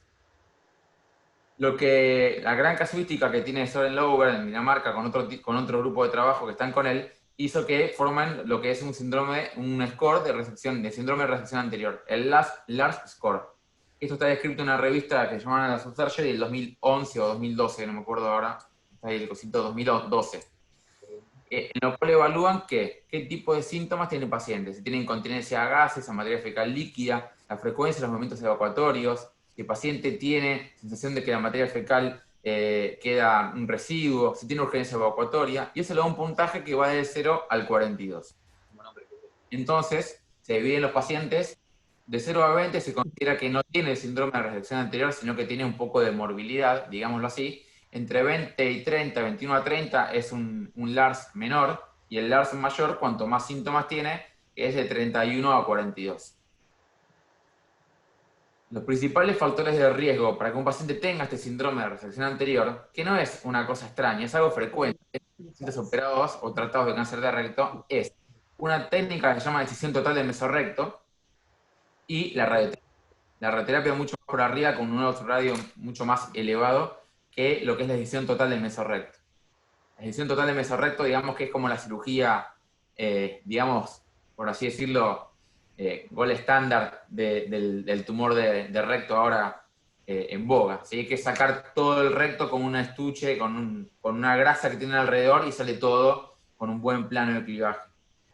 Se llama resección anterior, por las dudas lo aclaro, por el tema de que quizás alguien puede decir, ¿por qué se llama resección anterior? Porque el recto se puede sacar ya en desuso por vía posterior o vía anterior, y quedó la resección anterior del recto, es la operación del recto que todos conocen, que practiquen en sus lugares de trabajo. Entonces, ¿qué cosas pueden llevar a este síndrome? Primero, la pérdida de reservorio rectal. Dependiendo de la altura de lo que uno saca, cuánto reservorio quede, y por ende cuánto morbilidad quede. Después también puede llevar una alteración en la motilidad del colon, por más que uno no esté operado el colon, sino esté operando el recto. Y un daño en el funcionamiento del conducto anal. ¿Por qué? Primero porque tenemos un neorrecto, ¿sí? O no tenemos más recto. Ese recto residual, la inervación no es la misma. La altura con la que uno saca hace que tengamos distinto tamaño de estuche del recto, el reservorio rectal, y aparte cuanto más abajo, mayor es la posibilidad de provocar injuria en los nervios y que eso repercuta en la función de ese recto residual. Esto también lleva a la movilidad del colon y el aparato esfinteriano. El neorecto, hay cosas que proponen, que están bastante en desusos, que es cuando uno tiene que hacer una unión entre el colon que desciende y el recto residual o ano, una forma de hacer un reservorio más grande y que tenga una bolsa, es hacer lo que se llama una bolsa o pouch colónico. Hay otro tipo de técnicas, ¿sí?, que se llaman coloplastias, no me quiero ir por las ramas, pero bueno, lo que está demostrado, que es un breve resumen de lo que decía Soren Lauber, es que el pouch es mucho mejor que una coloplastia, que es como cortar al recto en un sentido longitudinal y cerrarlo en el sentido transversal para que sea más ancho y ampliar el reservorio. Con respecto a la altura de la resección, a cuanto más abajo nos vamos, y mayor morbilidad, está demostrado, como se ven en el gráfico que tienen acá arriba, el porcentaje de LARS, ¿sí? Si se fijan, en negro son los LARS mayor.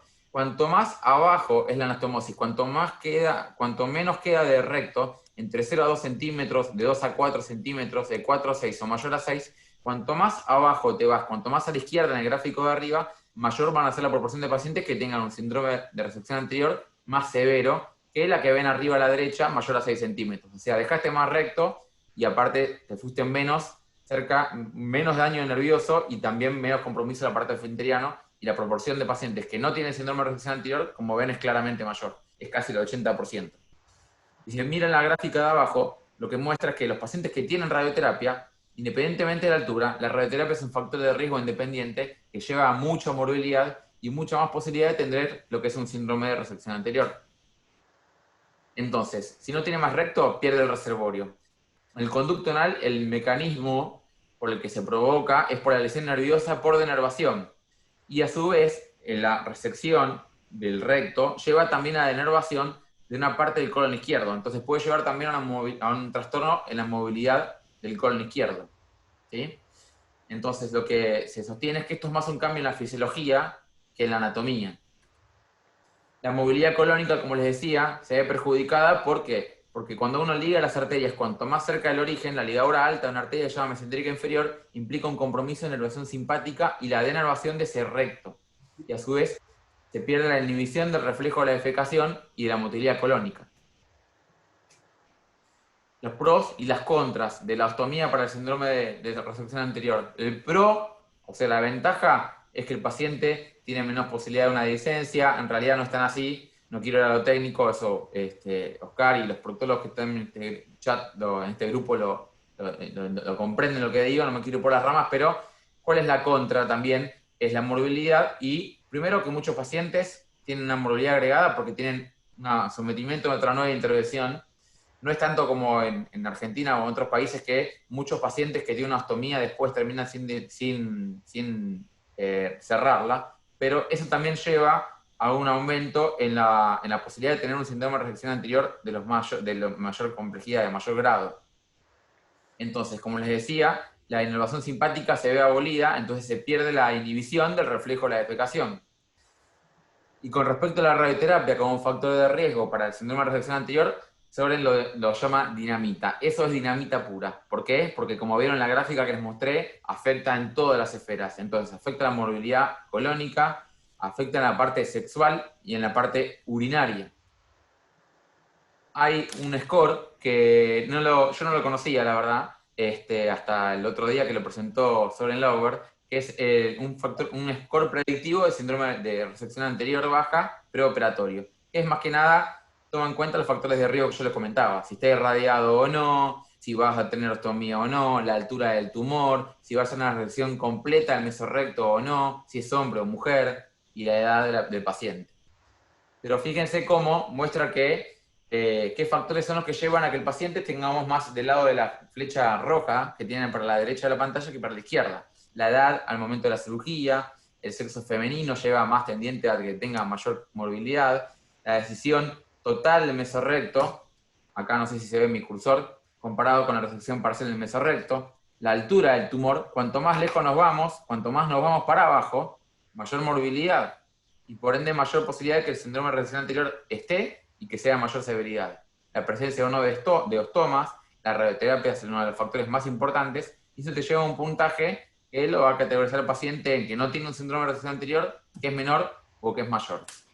Entonces lo que postula, que es complejo sobre el Lauber, es, ¿podemos hacer menos radioterapia? La verdad que mi opinión personal es que justamente los caminos van para lo contrario ahí, ¿no? No sé qué opinan el resto de los que estén escuchando, pero la tendencia actual es que cada vez es más a radioterapia, a esquemas de neoadyuvancia y a que haya menos cirugía. Muchos lo comparan y hablan del tratamiento del cáncer de ano porque estamos como en el esquema de Nigro yendo de la cirugía a los rayos en los últimos 30 años de esto. Menos resecciones, eso va a ir de la mano de más radioterapia. Y el tema de los ostomas, obviamente que va a estar muy ligado a muchos factores. Uno son la altura de la lesión y otros factores que son independientes y que en un plan preoperatorio quizás no hay una ostomía y la terminamos teniendo. Lo importante de esto, perdón si me extendí un poquito más, Oscar, pero lo más importante de esto en realidad creo que es la prevención. La prevención que no es tan simple porque los caminos llevan a que se irradien más los pacientes con mejores resultados oncológicos, obviamente, tiene su fundamento, pero la prevención, tener en cuenta esto, y también como hablaban, seguramente lo debe haber dicho Laura, pues escuché intermitente porque me fui cambiando de computadoras, cuando hablamos de trauma obstétrico y ese tipo de situaciones, es la prevención y el diagnóstico precoz. Entonces esto hay que preguntarlo, porque si no la gente está con su problema, lo asume como una mochila que tiene que costear por lo que le pasó, y no, la gente tiene derecho a tener una mejor calidad de vida. El tratamiento de síndrome de reacción anterior es complejo, es muy limitado, no habló mucho de esto Soren, la neuromodulación, que es uno de los tratamientos más vigentes, pero muy costoso, es eficiente, es muy útil, pero es algo que la verdad es que no está dentro de las realidades, por lo menos que tenemos acá en Argentina. Ahora tenemos otro paciente que vamos a neuromodular que está aprobado con un síndrome de reacción anterior, pero digamos que es bastante complejo poder neuromodular a un paciente con incontinencia severa, imagínense con esto. Bueno, gracias. No sé, Oscar, si querés la verdad que... comentar algo al respecto. Perdón, pero quise hacer un resumen y me pedí disculpas porque Perfecto, está perfecto. tuve mucho tiempo, Espectacular. pero queríamos hablar de esto que me parecía importante con Oscar, ¿no? Espectacular. Yo lo que sí me voy a tomar el atrevimiento, Oscar y Gabriel, de salirme de protocolo, pero teniéndolo como en la audiencia al doctor Sarsotti, no puedo dejar de preguntarle su opinión. La verdad que nada. Carlitos, ¿cómo estás? Pero te pedí por favor que no. Hola Oscar, hola Rubén, hola Laura, perdón Laura que te mencioné la última, pero no estás en la pantalla. Nada, mira, un día muy emocional para mí porque me enteré por Oscar que se murió Fernando, no me enteré por la página del Hospital Italiano. Así que, Ileana que estaba acá, si vieron que me cruzaba el brazo es porque yo estaba llorando. Tipo que me enseñó muchísimo y Mario Benatti fue su mano derecha funcional de cirugía colorectal del Hospital Italiano. Así que, Ileana, cuando Rubén, la verdad aprendí muchísimo, me encantó. Si me vieron, si estaba yo en la cámara y me veían gesticular cuando Laura mostraba las curvas de la manometría electrónica, de altísima resolución, la verdad que se aprende un montón. Cuando mostró las contracciones paradójicas, algo que la gente tiene, los médicos, todos tienen que entender, porque hacer caca es un conflicto que pareciera que no interesa. Cuando empezó a hablar Rubén, Ileana no entendía mucho, le dije, ahora va a hablar de los reservorios. Era algo que hablábamos mucho con Fernando, pero hace 25 años atrás, cuando Fernando hacía las ultra bajas como un campeón mundial, y más, 30 años. Y después, claro, y como dijo bien Rubén, no jodás, es el precio de pagar. Le escribí al Pipi es Pablo, por privado, y es igual que en oncología ginecológica. Cuanto más grande la tenía el cirujano, discúlpenme las mujeres que me están escuchando, más disfunciones urinarias y defecatorias tenían que tener las mujeres de la histerectomía radical. Y alguien vino un día y dijo, las complicaciones son directamente proporcionales a la radicalidad e inversamente proporcional al intelecto del cirujano. Esto es, y esto era hace 30 años atrás, lo decía Roberto Testa, y yo comulgaba con eso. Entonces le dije, ahora va, quizás venga un dilema de más pouch, y si yo tengo que elegir, y por supuesto que cada vez vemos más cáncer colorectal, cada vez más cirugía menos, cada vez más quimio radio, cada vez más gente pagando cuentas de la radioterapia, que no es homogénea en todos lados, mucho menos en Argentina. Preguntas para hacernos. Y siempre, yo personalmente, fue una crítica mía hacia los cirujanos colorectales de, no sé, hace 25 años atrás, quizá los últimos 10 años casi diría que no, estaban solo preocupados por operar el cáncer de colon y muy poquito por cómo le iba a la gente después. Se curaban y no importaba si se hacían caca, y no importaba si le pasaba lo que les pasaba. Exactamente lo que pasa o pasó durante muchos años en oncología ginecológica. Poco importaba que una señora se quedara haciéndose pis y caca encima. La curada de cáncer. Así que realmente muy, muy hermosas charlas y súper, súper educativas. Además, para mí un día muy emocional. Así que no sé por qué me diste la palabra, pero lo felicito. Como me vieron acá, yo estaba de post oficina y me colé tomando una botella de vino solo en Buenos Aires, ¿viste? Con Ileana que estaba dando la charla, que quedó acá trancada en el consultorio. Bueno, gracias a vos, Carlito, por la verdad que enorme placer que nos esté escuchando y bueno, la verdad que aumentar el nivel de... No, ojalá todo el mundo hablara con la franqueza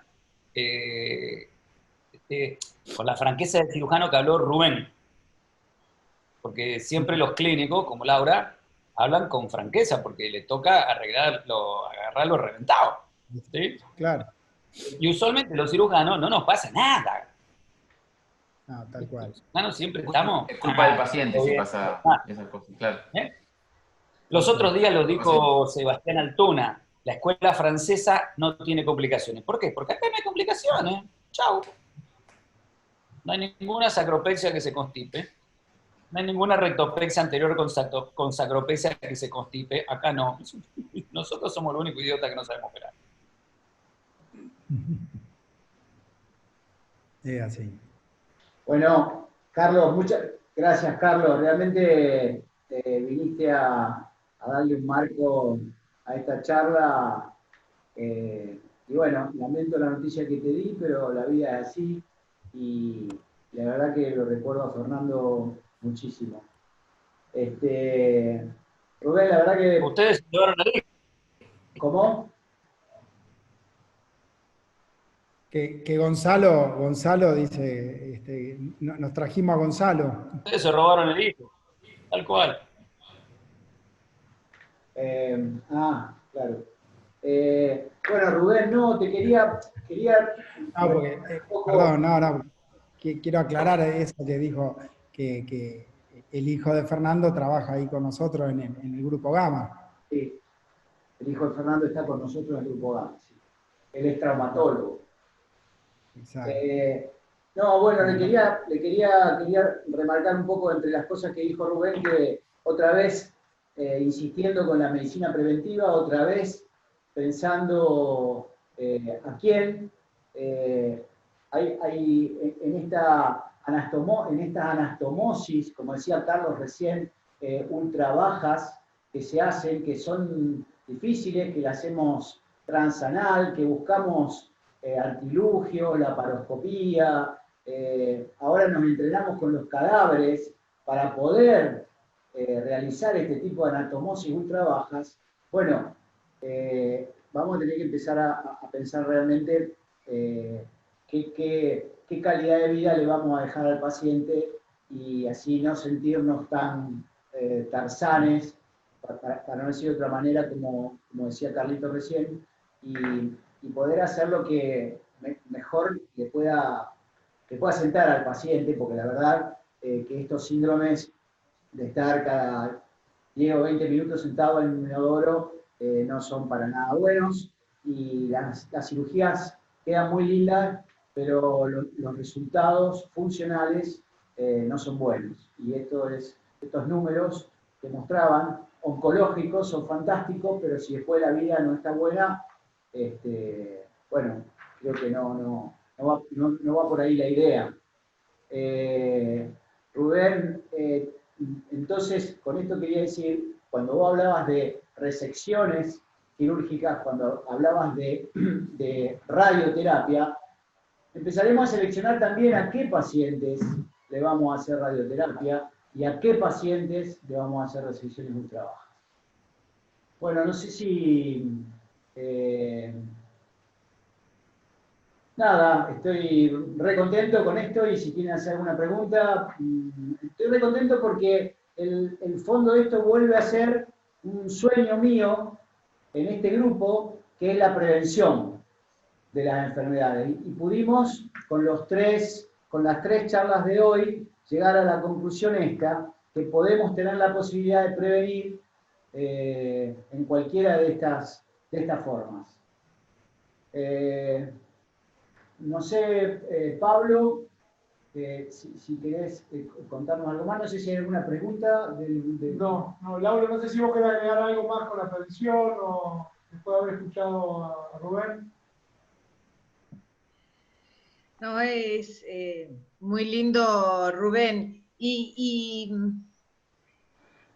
lo único que podría agregar es que lo que nos está pasando ahora es que trabajamos artesanalmente, porque no es solo lo típico del biofeedback, como reeducamos, no, sino que tenemos que empezar a ver, bueno, a ver, si le doy mesalazina y mejoro la compliance de esa mucosa después de la radioterapia, aunque no me haya mostrado que tenga una rectitis actínica, se la doy igual y trabajo y eso mejora un poco y le ajusto más, es artesanal, es lo mismo que con la parte, darle bolilla con la parte sexual al paciente, y es empezar a ver, bueno, ¿cuál es el síntoma principal? ¿A qué se debe estar debiendo este síntoma? ¿Será que tengo que mejorar más la calidad de la materia fecal? ¿Será que el tema es la compliance de ese neorrecto? ¿Será que el esfínter? Bueno, y todo esto nos ayuda a empezar a trabajar artesanalmente y ver en grupo, bueno, ¿qué podemos hacer? ¿Cómo lo podemos trabajar? Por ejemplo, a Ileana y a Rubén una pregunta. ¿Cuándo empezar en el postquirúrgico con la rehabilitación? Espero por lo menos un mes para una cicatrización correcta. ¿Cuánto espero? Ileana decía, el límite puede ser el dolor, pero también necesito que el fibroblasto pase a fibrocito, y ahí necesito más o menos 21 días. ¿Corro riesgo si hago un biofeedback y lo hago hacer contracciones voluntarias sostenidas trabajando sobre ese músculo, esforzándolo, haciendo fisicoculturismo del ano? Si le puedo dañar en el postquirúrgico, ¿cuánto tiempo después? Todo eso no hay escrito. Y sería bueno charlarlo y ver, bueno, ¿qué nos pasa? ¿Cómo lo vemos? No solo cómo trabajamos antes en la prevención, sino también cómo lo abordamos después. ¿Hay tanto para hablar? Sí, eso no es nada escrito, pero no sé, Iliana, cada uno tiene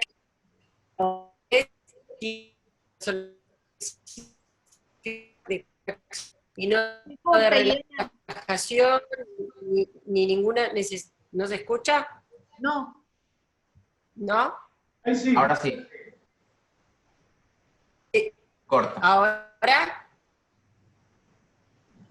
que si es feedback de contracción, yo no veo ningún inconveniente ni que genera tensión, ni ninguna alteración, y es una opinión personal, porque como dijo Rubén, no hay nada escrito.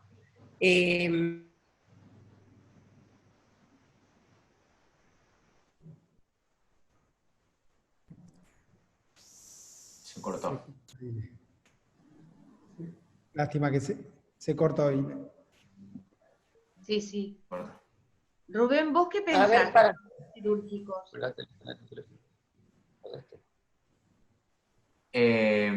Si querés te contesto yo mientras tanto. ¿Qué pienso yo con respecto a la rehabilitación? Es que, la verdad que en cierta forma cada uno con su librito. Si bien no está nada demostrado, primero tiene que pasar un momento que el paciente no tenga dolor. Así que, en realidad, uno en esto es más, como dice, en la experiencia, bueno, no sé si es experiencia, pero en lo que uno hace y lo que uno ve, y muchos grupos de trabajo también. Nosotros en la filtroplastia no le hacemos hacer ningún tipo de kinesiología, filtroplastia post-trauma obstétrico, inmediata o lo que fuera, no antes de 60 días. 2 meses. Sí, tranquilamente. Sí, Que no tenga dolor, ver la retracción y recién ahí, hablando más que nada de la parte anal de colocar algún balón o lo que fuera, ¿no? Claro, claro, claro, claro. Aparte del primer mes tenés el factor dolor. Sí, no, seguro, seguro. Pero bueno, Pero por ejemplo, hablamos. eso No es nada escrito, está hay bueno, gente no, que lo no, sí, hace. está bueno charlarlo y el hecho de cuánto modifica, cuánto modifica al cirujano la masa muscular si ese paciente trabajó antes y se preparó y hizo biofeedback y aprendió a evacuar y tiene, si tenía incontinencia previa, empieza a trabajar sobre ese músculo durante un par de meses antes de la cirugía, si llega mejor, si la fibra muscular que van a unir está mejor, ¿qué es lo que encuentran? ¿Qué experiencia tienen en eso? Hay muchos autores con mucho renombre, Carlos Rato, por ejemplo, un italiano que habló en la semana del piso pelviano, que hablaba de él de tratamiento quirúrgico, o sea, de los tratamientos operatorios, y que no están a favor de hacer biofeedback o kinesiología, mejor dicho, preoperatorio. Nosotros sí somos de usarlo, porque la verdad es que me parece que suma, no resta, y el paciente ya va a tener mucho más destreza para el momento postoperatorio, que ya sepa lo que tiene que hacer. La verdad es que yo lo que veo cuando me toca a mí hacer alguna sesión de biofeedback a los pacientes, a un paciente de tratamiento, es que muchos no saben cómo pujar para evacuar. O sea, evacúan porque evacúan, pero la verdad es que muchos no hacen cualquier cosa. Y así de todo evacúan. Entonces, corregir esas cosas suma en ese momento. Sí, yo creo que la conciencia plena de el piso pelviano y cómo utilizarlo y cómo no maltratarlo, creo que es eso lo que más suma en todo lo que va a llevar el paciente como background a después un cambio fisiológico que va a tener en el postquirúrgico, ¿no? Ahí me quiero colgar de lo que dice Rubén y llevarlo a la uroginecología. Entonces preguntarle a Ileana qué opina ella de la rehabilitación del piso pelviano postoperatoria. No sé si ahora se escucha, Ahora pero sí, ahora estoy... ¿Sí? Bueno, no, totalmente de acuerdo que sí suma y no sé si hay demasiado paper que lo apoye, pero el sentido común sí. Si uno ve los trabajos que intentan soportar la rehabilitación en las disfunciones del piso de la pelvis, el trabajo más grande que hay es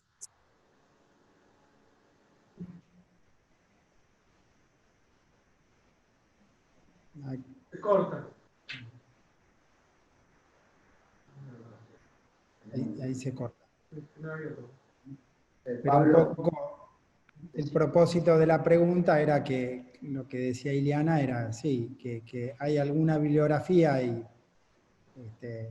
bastante actualizada, de buena calidad, que el agregado de rehabilitación pre y o postoperatoria en la recidiva del prolapso no mejora los resultados, pero el sentido lógico y común sí lo avala, y es un poco creo que lo que estaba diciendo Ileana. Así que sí, comparto totalmente. Bueno, Gabriel. Bueno, no, tenemos alguna pregunta de los participantes. El doctor Carlos Chávez pregunta sobre baños de asiento con agua tibia en los postoperatorios. Doctor, no, bueno, no hacemos, no sé, Rubén, si usted lo piensa respecto de la relajación muscular, no, porque estamos haciendo... Hay manometrías, decían el otro día en la jornada, justamente, que los pacientes con LARS, con síndrome de recepción anterior baja, las manometrías son normales, o sea, no hay una afección muscular. Acá es un problema sensorial, probablemente por la falta de recto, o la mínima función de a lo mejor menos de 1 centímetro o medio centímetro de recto, y probablemente por la sección, como decía Rubén hace un rato, que nos vamos a ligar la mesentérica en su origen, y entonces estamos llevándonos seguramente filetes nerviosos, bueno, que podrán estar haciendo seguramente disfunciones colónicas también, y entonces por más reservorios mecánicos que construyamos, no tiene la sensorialidad aferente para informar a la corteza qué es lo que está pasando. Y entonces es muy difícil identificar si es sólido, si es gaseoso o si realmente es solamente tenesmo rectal.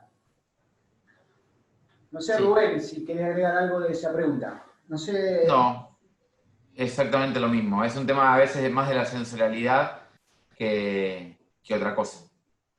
Bueno, la verdad que Pablo, y creo que estamos muy contentos todos de haberlos escuchado. Queremos con Gabriel agradecerles tanto a Laura, a Iliana y a Rubén la predisposición de estar tanto tiempo, pero bueno, aprendemos muchísimo de ustedes, así que muchas gracias y seguramente los vamos a volver a molestar en poco tiempo.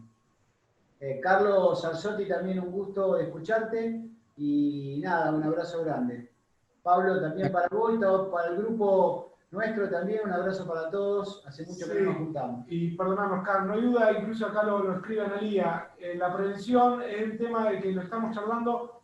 Nos falta quizás el paso de ir acercándonos a los obstetras y a algún otro tipo de colegas que podríamos hablar y anticiparnos, valga la redundancia, del problema, porque si no va a quedar en una reunión entre profesionales que sufrimos las consecuencias, pero no nos arrimamos, o los obstetras no nos quieren escuchar, no sabemos hablar de los obstetras. Sí, bueno, un gusto y para todos, y vayan a cenar con sus familias. Muchas gracias. Me acaba de llamar Carlos Liliana diciéndome que se le había cortado el internet, así que manda muchísimos saludos para todos y gracias por la invitación. Creo que el agradecimiento es más que recíproco, así que bueno, Laura y Rubén, muchísimas gracias también por estar. Gabriel, vos que te cargaste todo el evento al hombro y la verdad que todo esto es pura y exclusivamente responsabilidad tuya, así que... Gracias. Bueno. Genial. Muchas gracias por la invitación. Gracias por la invitación. Chau, a descansar.